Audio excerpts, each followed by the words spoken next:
Hello students, कैसे हैं। Last session में हम लोगों ने सैलरी में काफ़ी कुछ देख लिया है। हम लोगों ने सेक्शन 14 देखा था, 5 हेड्स ऑफ इनकम। 14A देखा था, अगर कोई इनकम एग्जेम्प्ट होती है तो रिलेटेड एक्सपेंडिचर्स डिसअलाउड हो जाते हैं। सेक्शन 15 हम लोगों ने चार्जिंग सेक्शन के बारे में देखा था। सेक्शन 16(1) स्टैंडर्ड डिडक्शन देखा था, एंटरटेनमेंट अलाउंसेस देखा था, प्रोफेशनल टैक्स देखा था, हाँ या ना। 17(1) में डेफिनेशन ऑफ सैलरी देखी थी। 17(2) में डेफिनेशन ऑफ परक्विजिट्स देखा था। 17(3) में profit in lieu of salary देखा था। उसके बाद हम लोग कूद गए थे कहाँ, 10(10) पे, और यहाँ ग्रेचुटी के बारे में हम लोगों ने पूरी एक सेशन लिया था। 10(10)A कम्यूटेड पेंशन देखा था। 10(10)AA लीव इनकैशमेंट की बात की थी। एंड 10(10)B रिट्रेंचमेंट चटनी वाला छटनी वाला, और 10(10)C वॉलंटरी रिटायरमेंट। 10 की लिस्ट में आज आखिरी है यहाँ पर, वो है 10(10)CC। क्या है ये सेक्शन 10(10)CC, ढंग से सुनेंगे। होता क्या है कि ये एक एम्प्लॉयर है, मिस्टर ई एम्प्लॉयर है, और ये मिस्टर एम्प्लॉई है। मैंने आपको बोला था कोई भी एम्प्लॉयर अपने एम्प्लॉय को जो बेनिफिट्स देता है अदर देन बेसिक सैलरी, या तो वो मॉनिटरी होगी या नॉन मॉनिटरी बेनिफिट्स होंगी। नॉर्मली इन्हीं को हम परक्विजिट्स के नाम से जानते हैं, नॉर्मली, नॉट ऑलवेज। ऐसा नहीं कि perquisites cannot be in terms of money, but yes, normally it is in kind, but monetary benefits are to be known generally as allowances. Is it clear? ये हम लोगों ने लास्ट सेशन में देखा था। तो हम यहाँ बात कर रहे हैं एक ऐसे पॉइंट की जो हमारा 10(10)CC बताएगा। क्या बताएगा, पहले उसके पीछे की कहानी समझ लेते हैं। एक एम्प्लॉयर ने अपने एम्प्लॉय को 3,000 पर मंथ सैलरी दी। कितनी सर? बहुत कम है, ठीक है, लेकिन इसको घर दे दिया, इसको कार दे दी, इसको गार्डनर दे दिया, इसको अदर बेनिफिट्स दे दिए। चलिए थोड़ी देर बाद बात करनी है क्या क्या बेनिफिट्स, और ये सारे बेनिफिट्स की वैल्यू 2 मिनट के लिए मान लेते हैं 60 से 70 हजार रुपए आ गया, 1,06,000। अब इसके ऊपर जो टैक्स बनेगा, 2 मिनट के लिए मान लेते हैं 20% टैक्स रेट है, तो 7,200 tax.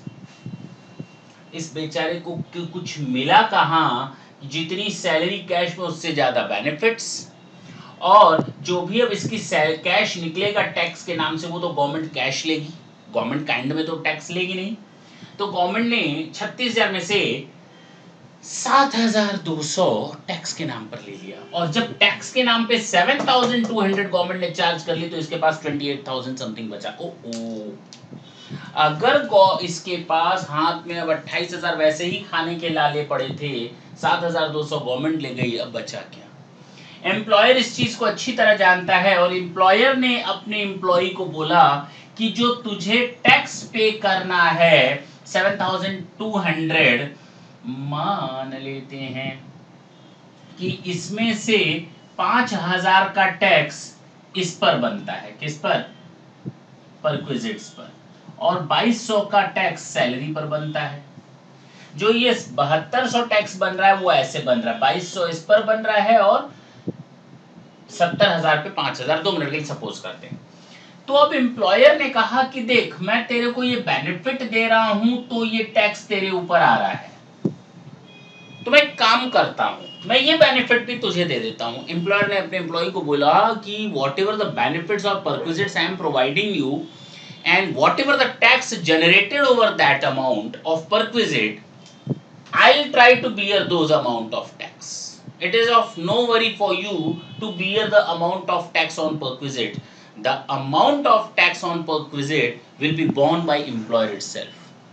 Now such type of commitment are there between employer and employee. अब हुआ क्या कि जब एम्प्लॉयर इसको टैक्स का पेमेंट करने लगा तो एक फिर प्रॉब्लम आई। मैंने जब आपको परक्विजिट्स की डेफिनेशन बताई थी तो उसमें मैंने बोला था the value of any obligation of the employee is met by the employer, the any obligation of the employee is met by the employer, any obligation of the employee is met by the employer. अगर ये obligation employee का है और employer meet out कर रहा है तो ये खुद में एक परक्विजिट है। परक्विजिट्स पर लगने वाले टैक्स का पेमेंट अगर एम्प्लॉयर खुद करता है तो वो टैक्स फिर परक्विजिट, और उस परक्विजिट्स पर लगने वाला टैक्स फिर टैक्स, फिर वो टैक्स वाला टैक्स का परक्विजिट्स, परक्विजिट्स का टैक्स, टैक्स का परक्विजिट। अरे कब तक निकालते रहोगे, मेरी बात नहीं समझ में आई। मैंने आपको परक्विजिट्स दिया, आपको उस पर टैक्स देना है, मैंने कहा ये टैक्स मैं बियर करता हूं, आपकी जिम्मेदारी अगर मैं उठाता हूं वो टैक्स, परक्विजिट्स पर मिलने वाला टैक्स, फिर से ये टैक्स जो मैं बियर करूंगा वो आपके लिए परक्विजिट हो जाएगा, आपकी इनकम में जोड़ा जाएगा, फिर से वो उस परक्विजिट्स पर मिलने लगने वाला टैक्स फिर मैं बियर करूंगा और ये अमाउंट आपके ऊपर फिर टैक्स। ये कब तक मल्टीपल वे में चलता रहेगा, अमाउंट छोटा होता जाएगा, लेकिन क्या फायदा इतना घुमाने फिराने से। तो गवर्नमेंट ने सीधे कहा हम एक सेक्शन निकालते हैं एग्जामिशन का, in the hands of the employee if any tax on perquisites is to be borne by the employer will be exempt in the hands of the employee। अब ये एम्प्लॉय के हाथ में जोड़ा ही नहीं जाएगा, बात ही खत्म। This is not a taxable benefit in the hands of the employee। This is in accordance with the section 1010 CC। अब एक तरफ से तो गवर्नमेंट कर रही है इस पर टैक्स लगेगा नहीं, ये माफ हो गया, उधर से एम्प्लॉयर कर रहा है ये तो मेरा खर्चा हो गया, मुझे इसकी डिडक्शन दो। अरे अगर उधर मैंने डिडक्शन दी होती तो इधर टैक्स गवर्नमेंट को मिल जाता, उधर से किसी की इनकम घटी तो दूसरे की इनकम बढ़ी। अगर आप सब्जी खरीदने जाते हैं तो आपकी इनकम घटती है और सब्जी वाले की इनकम बढ़ती है। एम्प्लॉयर का अगर डिडक्शन मिल गया होता इस खर्चे का, बिजनेस में से खर्चा मान लिया गया होता और एम्प्लॉय की इनकम बढ़ा दी गई होती तो सरकार को एक तरफ से डिडक्शन देना था, एक तरफ इनकम बढ़ाकर यहाँ पे टैक्स ले लेना था। लेकिन सरकार ने इसको बढ़ाया नहीं, एम्प्लॉय की इनकम बढ़ाई नहीं तो इसको घटाना नहीं है, मेरी बात समझना। तो इसका डिडक्शन मिलेगा नहीं, और इसका जो डिडक्शन नहीं मिलेगा हम यहाँ पर नहीं उसको कवर करने जा रहे, बल्कि हम इसको कवर करेंगे profit and gains from business and profession, जब हम एम्प्लॉयर के पॉइंट ऑफ व्यू से टॉपिक को स्टडी करेंगे तब। तो एम्प्लॉयर के पॉइंट ऑफ व्यू से जब हम टॉपिक को स्टडी करेंगे पीजीबीपी में, profit and gains from business और प्रोफेशन में, तो उस समय हम लोग देखेंगे कि अगर इस तरह के non tax non monetary benefits यानी परक्विजिट्स पर अगर एम्प्लॉयर कोई टैक्स का पेमेंट करता है एम्प्लॉय के बिहाफ पे, तो एम्प्लॉयर को इस टैक्स के अमाउंट का बेनिफिट यानी डिडक्शन नहीं मिलेगा, वो पीजीबीपी में देखा जाएगा। लेकिन सेक्शन 1010 सीसी ये कहता है कि in the hands of the employee this amount will be exempt, it won't be treated as an income of the employee, that's it. This is pure a single line sentence. आगे चलते हैं, topic is over now, आगे चलते हैं, देखते हैं क्या अब चलना है। हम लोगों ने एग्जेम्पशन से रिलेटेड सारे पॉइंट डिस्कस कर लिए।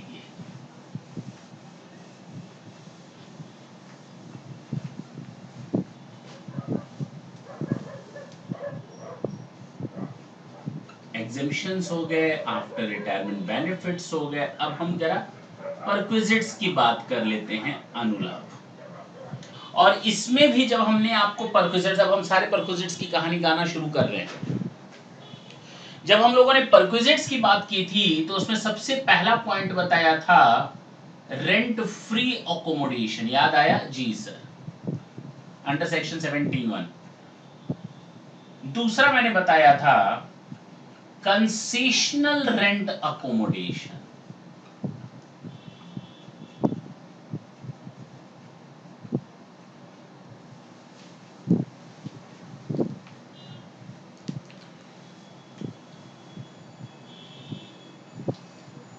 हम अब इन दो पॉइंट्स की बात करेंगे, rent free accommodation and concessional rent accommodation. क्या बात करेंगे, ढंग से सुनेंगे इधर, बिल्कुल इत्मीनान से, कोई हड़बड़ी नहीं है।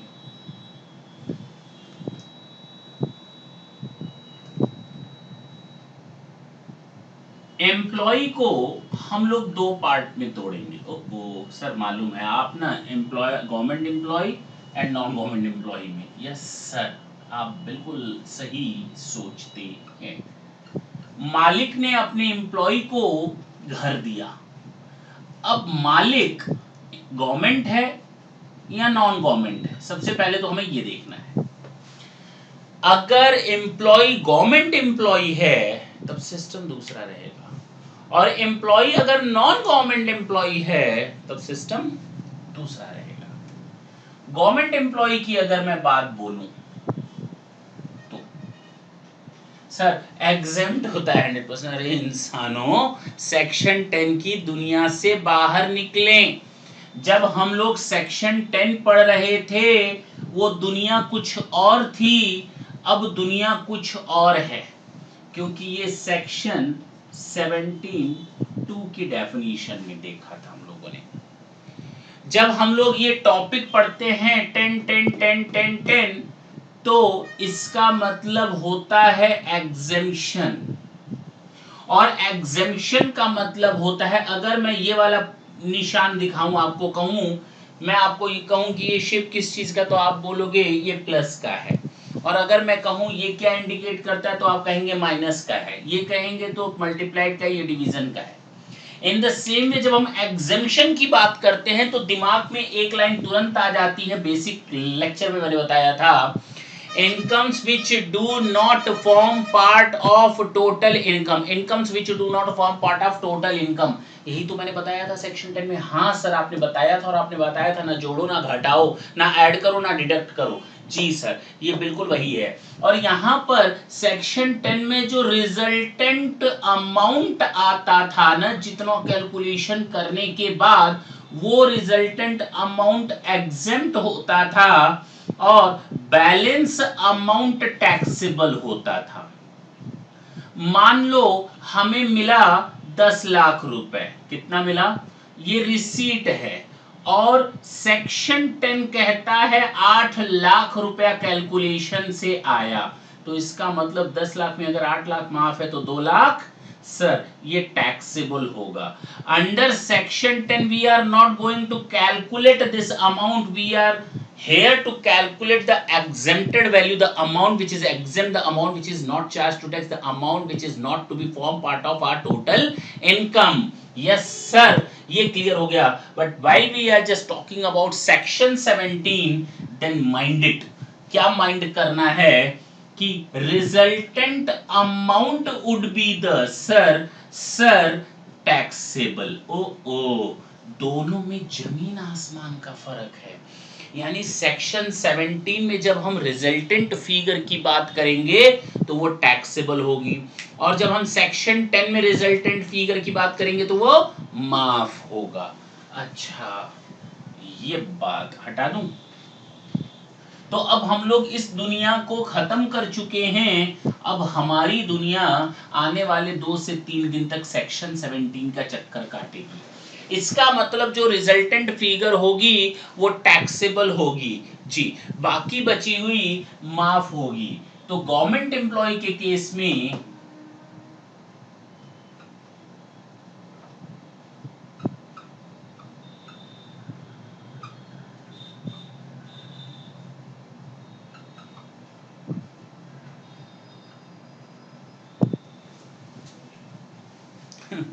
यहां हमें कुछ ज्यादा कैलकुलेशन करने की जरूरत ही नहीं है। मैंने कहा जो रिजल्टेंट फिगर होगी that would be charge to tax. Here clearly it is given that whatever the amount is fixed by the government in this account will be charged to tax. It means we, irrespective of the fact whatever the actual amount is to be bear by the government, doesn't have any result. We have to depend upon the amount which is already fixed by the government. Now on the basis of this figure you will find out your taxable value. So easy.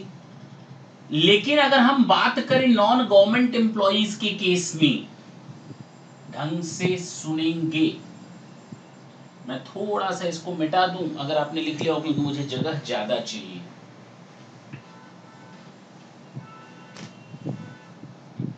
As per licence amount fixed by government. चलिए जब हम इसकी बात करेंगे तो दो चीजें ध्यान में रखेंगे।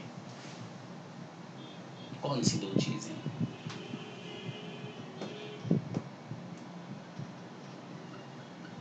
अकोमोडेशन या house is owned by employer, okay, या नॉट ओन्ड बाय एम्प्लॉयर। इन दो में से ही कोई एक केस हो सकता है। जो मकान रहने के लिए किसी एम्प्लॉय को दिया जा रहा है कि ये ले घर और अब इसमें रह, अब एम्प्लॉय उस घर में रहेगा, तो अब ये तो जरूर पक्की बात होगी, क्योंकि अब एम्प्लॉय के ऊपर टैक्स लगने जा रहा है, तो वो अमाउंट कैसे कैलकुलेट होगी? अब सबसे पहले नॉन गवर्नमेंट एम्प्लॉय देखेगा कि ये जो घर मिला हुआ है ना, ये घर एम्प्लॉयर का अपना घर है या उसने भी किसी से किराए पर लेकर मुझे दिया है। Got it? हमें दो में से एक पॉइंट फिक्स करना है, वेदर द हाउस और accommodation is owned by the employer और not owned by the employer. If it is owned by the employer, again we have to check these three things. Sir, इतना जी, हमें ये तीन चीजें देखनी पड़ेंगी। पहला, population of the city is having up to 10 lakhs. Okay. More than 10 lakhs, but up to 25 lakhs. More than 25 lakhs. हाँ या ना? जी सर, बिल्कुल सही बात बोली आपने।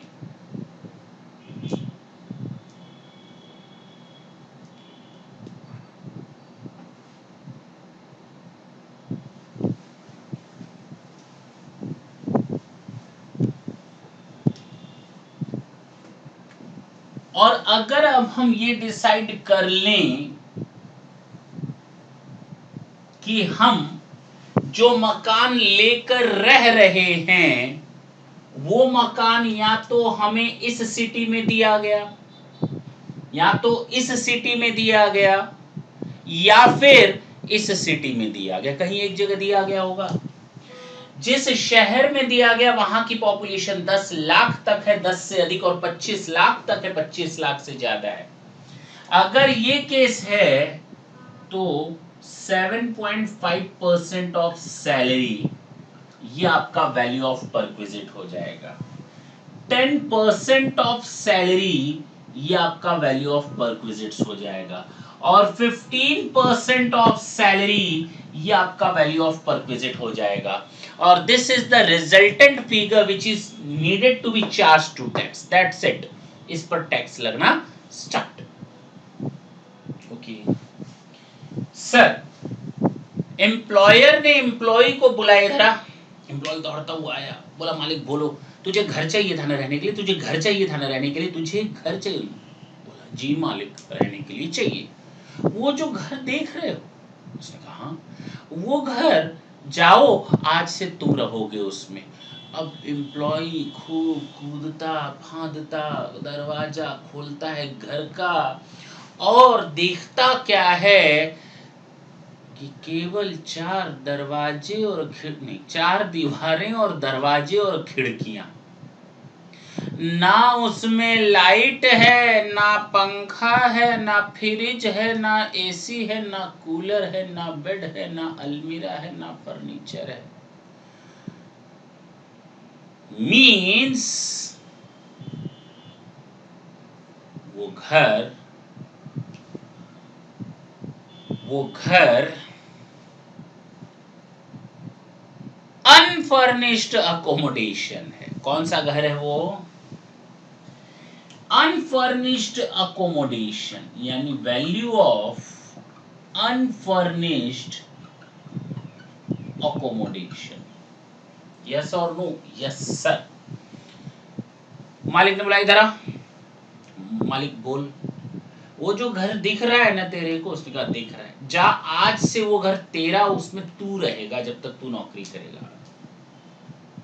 दौड़ता हुआ पहुंचा, दरवाजा खोला, दिखता क्या है, दीवारें और दरवाजे और खिड़कियां तो हैं ही हैं, साथ में फर्नीचर भी है, बेड भी है, पंखा भी है, फ्रिज भी है, कूलर भी है, एसी भी है, वॉशिंग मशीन भी है, सारी चीजें हैं। चलो जो भी हो, फिलहाल इसको हम कहते हैं फर्निश्ड अकोमोडेशन। क्या बोलते हैं? Furnished accommodation. तो अनफर्निश्ड और फर्निश्ड अकोमोडेशन में फर्क क्या है? सर, अनफर्निश्ड अकोमोडेशन में केवल घर की दीवारें और दरवाजे और खिड़कियां थे, तो फर्निश्ड में क्या आ गया? फर्निश्ड में ऐसा क्या मिल गया? सर, फर्निशिंग आइटम्स मिल गए। वैल्यू ऑफ फर्निशिंग आइटम्स, ये प्लस कर देंगे।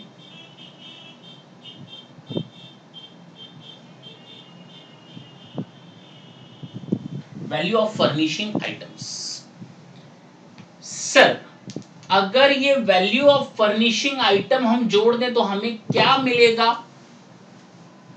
Value of furnished accommodation, value of rent free furnished accommodation. Sir, value कितनी जोड़ दें? मैंने आपको ये पेन दी, मैंने आपको ये पेन दी, और इस पेन पे मैंने इंक नहीं दी, और इंक दे दी तो उसकी वैल्यू बढ़ जाएगी। पेन दी, इंक दी, टोटल वैल्यू, यही तो हुआ। तो पेन इंक की वैल्यू जोड़ दें तो total value of furnished accommodation निकल जाएगा। कितना? जब हमने घर लिया था मालिक से तो हमने ये सोचा था कि ये मकान मालिक का है या नहीं है, और अगर मालिक का है तो ये हिसाब किताब, और अगर मालिक का नहीं है तो देखना है। जब मैंने ये सोचा था उस समय, तो जब फर्नीचर आएगा या फर्निशिंग आइटम्स मिलेंगे तो फिर सोचेंगे ये जो फर्नीचर है ना, ये मालिक का है या नहीं है। इसका मतलब मालिक ने या तो अपना फर्नीचर दिया या तो किराए पर लेकर दिया। अगर अपना फर्नीचर दिया है तो 10% ऑफ एक्चुअल कॉस्ट, जो फर्नीचर की वैल्यू है फर्निशिंग आइटम्स की, या एक्चुअल रेंट जो हो सकता है आधा फर्नीचर उसका हो और आधा उसने किराए पर लेकर दिया हो, तो जितना उसका अपना है उसकी 10% ऑफ एक्चुअल कॉस्ट ले लेंगे, और जो किराए पर लेकर के दिया है उसकी एक्चुअल रेंट ले लेंगे। बात खत्म। Is it clear? जी, ये सर सब में रहेगा, बिल्कुल ये सब में रहेगा। ये क्या निकल आया सर? ये हमारा value of furnishing rent free accommodation निकला है, फर्निश्ड रेंट फ्री अकोमोडेशन। अब इधर आ जाइए सर, इधर ये तो आपने 3 बता दिए, इसमें क्या करेंगे? हमारा करेंगे, हमारा करेंगे, हमारा करेंगे।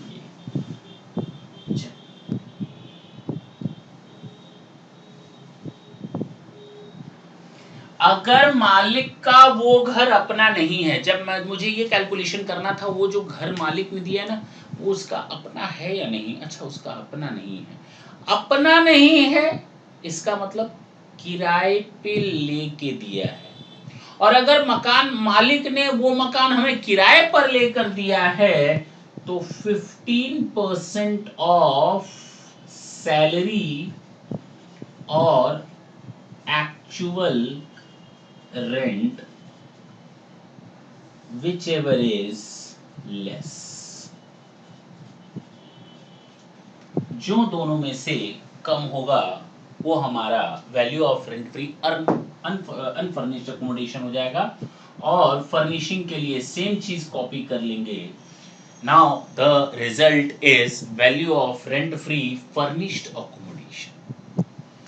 कभी कभी क्या होता है, मालिक कहता है ये पेन ले, इसमें पेन भी है, इंक भी है, अच्छा फर्निश्ड है, लेकिन 1 रुपए दे। वो हमें फायदा कितने का दे रहा था? मान लेते हैं 3 रुपए का। ये ले पेन, जा ऐश कर, 3 रुपए का फायदा, 1 रुपए ला दे। अब मुझे फायदा कितना? 2 रुपए का। मैं एम्प्लॉय हूं, मुझे मालिक ये पेन दे रहा है, पेन के साथ इंक भी डाल कर दे रहा है, 3 रुपए का फायदा हुआ, लेकिन वो हमसे 1 रुपए ले रहा है, तो मुझे फायदा कितना हुआ सर? अब तो फायदा आपको 2 रुपए का हुआ। वही तो है सेकंड पॉइंट। पहला हम लोगों ने देखा था परक्विजिट्स की डेफिनेशन, जरा पीछे पलटे तो हमने उसमें पहला लिखवाया था rent free accommodation provided by employer to the employee. Okay, rent free यानी कि कोई पैसा नहीं लिया गया, this is the value of rent free accommodation. दूसरा मैंने बताया कंसेशनल रेंट अकोमोडेशन। तो कंसेशनल रेंट अकोमोडेशन का मतलब ये हुआ जितना भी रेंट फ्री अकोमोडेशन की वैल्यू है उसमें से कुछ मालिक हमसे वसूल ले रहा है, और जितना मालिक हमसे वसूल ले रहा है माइनस कर दो, माइनस अमाउंट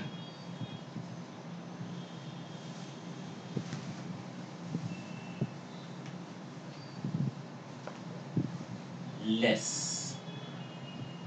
अमाउंट, तीनों में लिख दे रहे हैं, रिकवर्ड फ्रॉम एम्प्लॉय, यस और नो? Yes sir. जो अब बचेगा माइनस करने के बाद ये है कंसेशनल रेंट अकोमोडेशन वैल्यू जी। इतना कर लें तो फिर थोड़ा आगे बढ़ते हैं, इसमें 2 और नई चीजें आपको बताएंगे। इतना कर लें तो 2 नई चीजें और आएंगी, थोड़ा जल्दी करेंगे।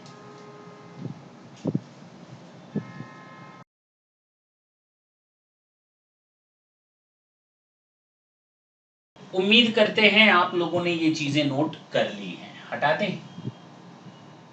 बोलना। लेकिन हटाने से पहले एक और बात ध्यान में, चलिए एक बार पहले रिकैप कर देते हैं, पूरी इमेज क्रिएट कर लेते हैं माइंड में।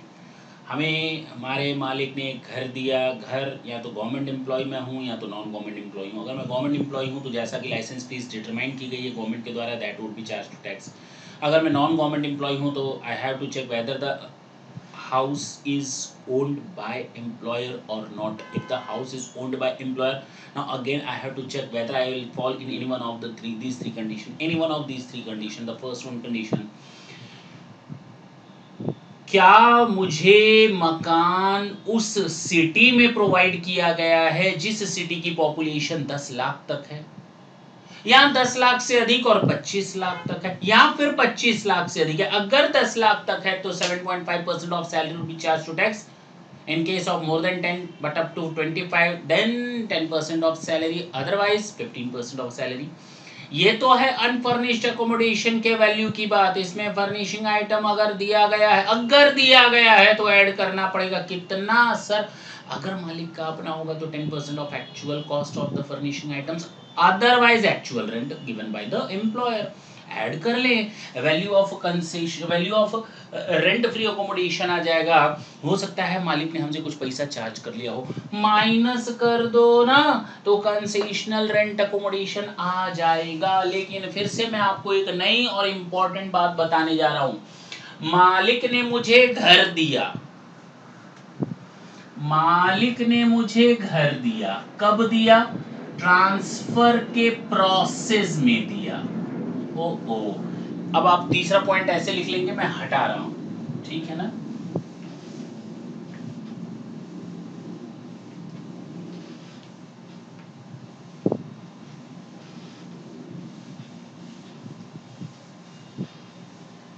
मालिक ने मुझे घर दिया, लेकिन वो घर मेरा नहीं था, मालिक का नहीं था, उसने किराए पर लेकर नहीं दिया, बल्कि मुझे होटल का बेनिफिट दिया। होटल का बेनिफिट कब देता है मालिक? जब हम काम करने बाहर जाते हैं या जब मेरा ट्रांसफर होता है।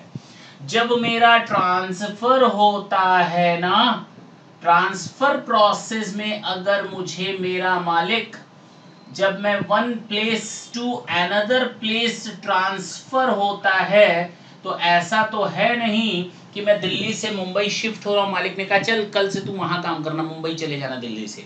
अब दिल्ली से मुंबई चले जाओ, यहाँ से बच्चों को उठाओ, घर वालों को उठाओ और जा करके वहां प्लेटफॉर्म पर सो। ऐसा करते हैं क्या? वहाँ प्लेटफॉर्म पे रहना है या मकान या कहीं पर? सर आपको ना पहले मकान खोजना पड़ेगा। अच्छा मकान खोजना पड़ेगा तो पूरे घर को लेकर मकान खोजेंगे, दर दर भटकेंगे या घर वालों को अपनी जगह रखेंगे फिर मैं मकान खोजने जाऊंगा? सर आप अपने घर वालों को जहाँ वो दिल्ली में रह रहे हैं ना वहाँ रहने दीजिए, आप सीधे मुंबई चले जाइए, वहाँ पर दर दर भटकिए आप, घर वाले क्यों भटकें? फिर उसके बाद जब घर मिल जाए तो आप घर वालों को शिफ्ट कर दीजिए, यही तो प्रोसेस है। हाँ बात तो बिल्कुल सही है।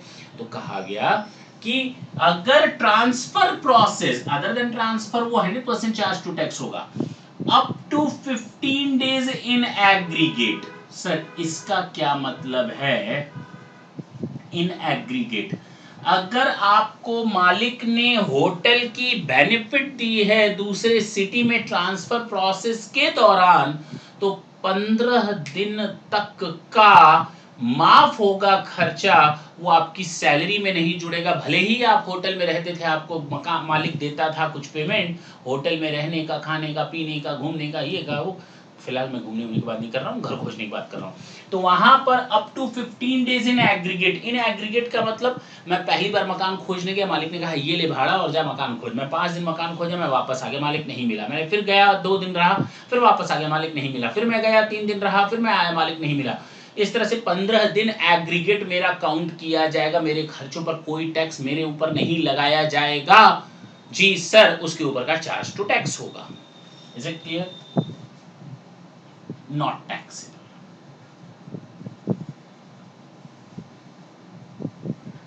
तो टैक्सेबल पोर्शन कितना? Not taxable up to 15 days. Sir ये बात तो समझ में आ गई, लेकिन अगर मुझे 25 दिन से ज्यादा का अकोमोडेशन दिया गया हो तो कितना टैक्स लगेगा?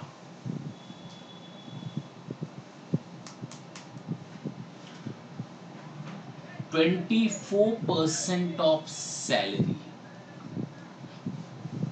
ध्यान देंगे मैंने वर्ड यूज किया है 24% ऑफ सैलरी।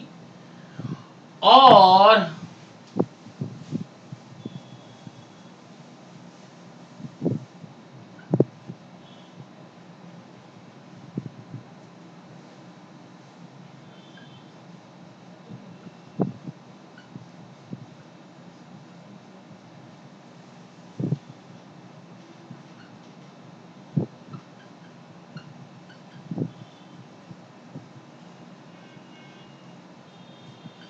That's it.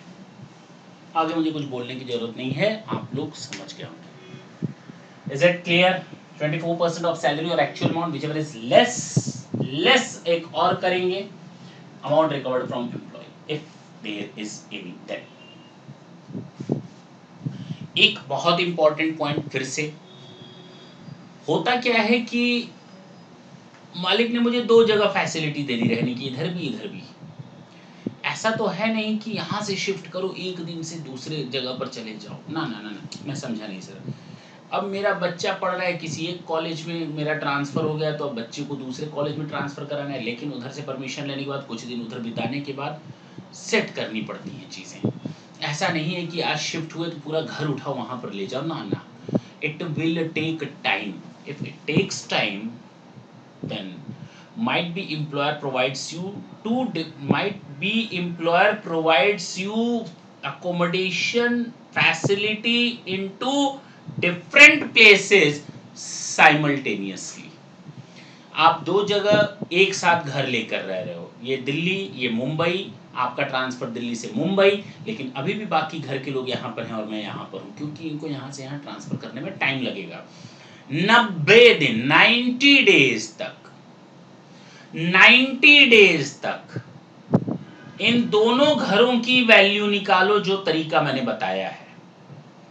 जिस घर की वैल्यू कम होगी वो टैक्सेबल हो जाएगा, केवल एक घर। You are getting the benefit of 2 different houses, but the amount of tax would be charged only for one house if it is given to you up to 90 days. After the completion of 90 days, both of these 2 houses value will be charged to tax. इसका भी value आपके लिए perquisite, इसकी भी value आपके लिए perquisites मान ली जाएगी। हमने इतनी बार बोला, हमने इतनी बार एक वर्ड बोला सैलरी सैलरी, कहां बोला सर आपने कहीं भी? 7.5% of salary, 10% of salary, 15% of salary, 24% of salary. Salary stands for don't know. तो अब बता लो ना सर, अब तो बता दो, अब तो बता दो सैलरी का मतलब क्या? ऑल मॉनिटरी बेनिफिट्स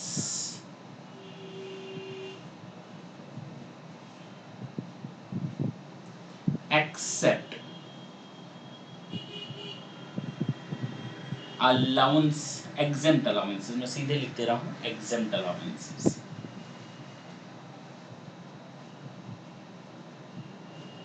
तो एग्जेम्प्ट अलाउंसेस हैं तो वो टैक्सेबल तो वैसे भी नहीं है, तो हटा दो। All monetary benefits except exempt allowances except perquisites. Perquisites चूंकि नॉर्मली इन काइंड होते हैं तो उनको भी हटा दिया जाएगा। Except special point, provident fund. Book को आप देखेंगे तो अच्छी खासी बहुत ज्यादा टाइम लेकर के बताया गया, ये ऐड करो, ये ऐड करो, ये ऐड करो, ये लेस करो। हम वो सब चीजें नहीं देख रहे, हमने सीधे शॉर्टकट निकाल लिया। All monetary benefits except exempt allowances except perquisites and except provident fund. बस ये तीन चीजें आप याद रखेंगे, आपको सैलरी का मीनिंग पता चल जाएगा। Is it clear? जब हम लोग न्यूमेरिकल सॉल्व करेंगे तो हम लोग ये देखेंगे, ये मैं बार बार आपको उस समय याद दिलाऊंगा, चिंता की बात नहीं है। टॉपिक इज क्लियर ना? जी सर, बिल्कुल क्लियर हो गया है, कहीं कोई दिक्कत नहीं है। इसको नोट करें तो फिर हम आगे बढ़ें, एक नए पॉइंट को डिस्कस करते हैं। थोड़ी जल्दी करें।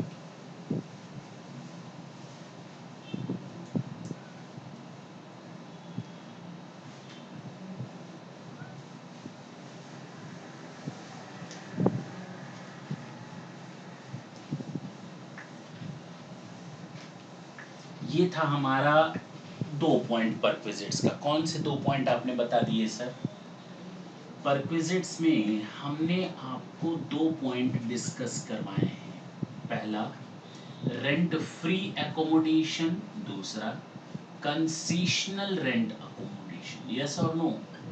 अब हम जो चीज देखने जा रहे हैं that is point number 3 and 4 of the definition of perquisite. अगर आप परक्विजिट की डेफिनेशन देखें अंडर सेक्शन 17(2) जो मैंने लास्ट सेशन में बताई थी, जरा वापस आए उस पर देखें, तो मैं आपको पॉइंट नंबर 3 और 4 पढ़ने जा रहा हूँ, क्योंकि हम लोग को अब डिस्कशन केवल पॉइंट नंबर 3 एंड 4 का करना है।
मैं आज आपको बीच मझधार में छोड़ूंगा।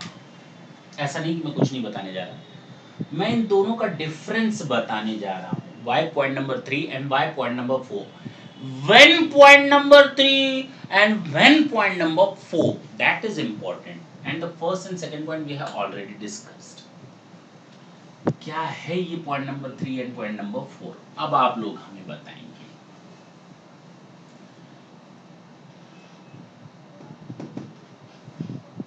मैं अगर बोलूं इलेक्ट्रिसिटी एक्सपेंसेस,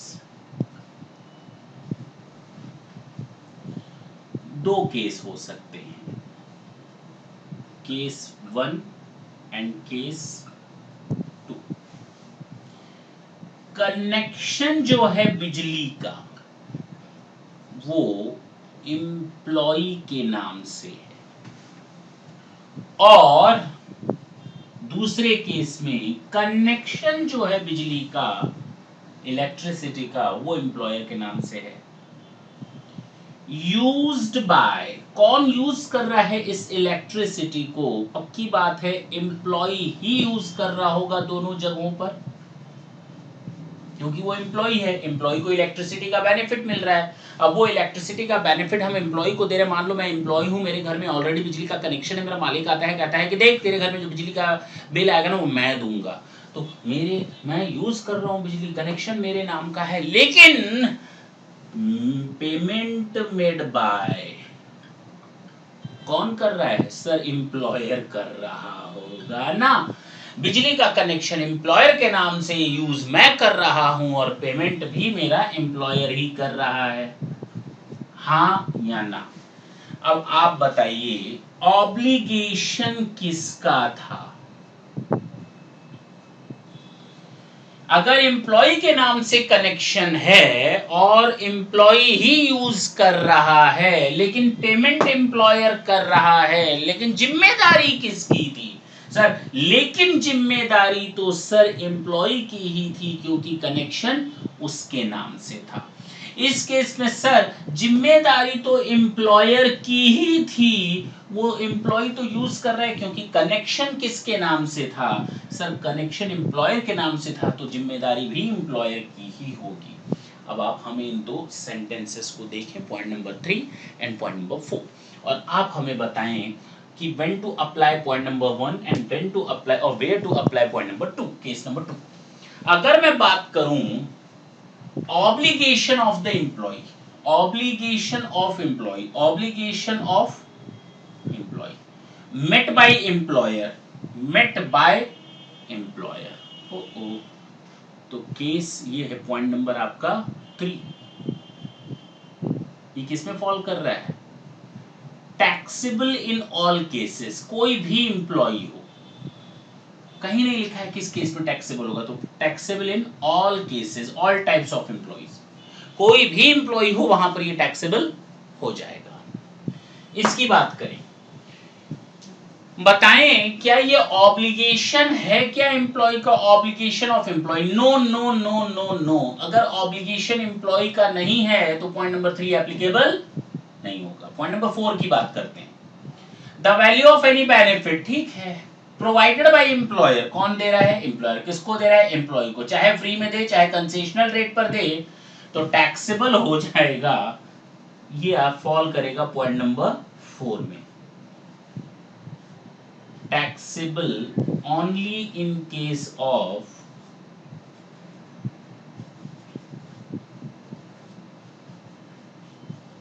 स्पेसिफाइड एम्प्लॉइज। मुझे नहीं लगता आपको अब हमें इनमें ज्यादा डिफरेंस बताने की जरूरत है। Now you can understand each and everything, you can bifurcate the topic whether it will fall under case number 1 or it will fall under case number 2. If it falls under case number 1, then all types of employees will be charged to tax, either it is a case of specified employee or other than specified employee. If it falls under the case point number 4, then it will be charged to tax only in the case of specified employee. यहाँ तक कोई दिक्कत? Sir और कोई example हो सकता है क्या?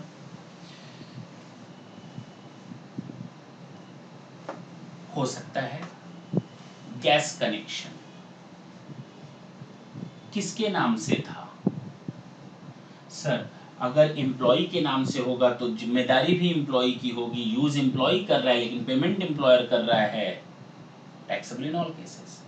अगर ये गैस कनेक्शन एम्प्लॉयर के नाम से है, एम्प्लॉय यूज कर रहा है, ऑब्लिगेशन एम्प्लॉयर की है, पेमेंट एम्प्लॉयर कर रहा है, तो only in case of specified employee. क्या प्रॉब्लम क्या है इसमें? अच्छा, वाटर एंड हीटर ये भी तो आएगा सेम उसी तरह से जी। तो अब जब हम लोग नेक्स्ट सेशन या नेक्स्ट क्लास अपना स्टार्ट करेंगे तो हम इसको एक बार देखेंगे और फिर आगे दन करते हुए 2-4 पॉइंट और डिस्कस करेंगे। होप सो आपको आज का ये टॉपिक बहुत समझ में आया होगा और अच्छा लगेगा। ये पॉइंट बुक्स में आपको जल्दी मिलने वाले हैं नहीं। हमेशा बच्चा कंफ्यूज्ड रहता है व्हाट टू डू और व्हाट नॉट टू डू, क्या करें क्या ना करें, ये कैसी मुश्किल आई। कोई तो बताए इसका हल ओ मेरे भाई। तो बता दिया हल। नेक्स्ट सेशन में या नेक्स्ट क्लास में हम लोग इसके आगे से रिलेटेड या इसकी टैक्सेबिलिटी से रिलेटेड बात करेंगे और यहीं से हम अपना लेक्चर भी स्टार्ट करेंगे। तब तक के लिए thank you, thanks a lot.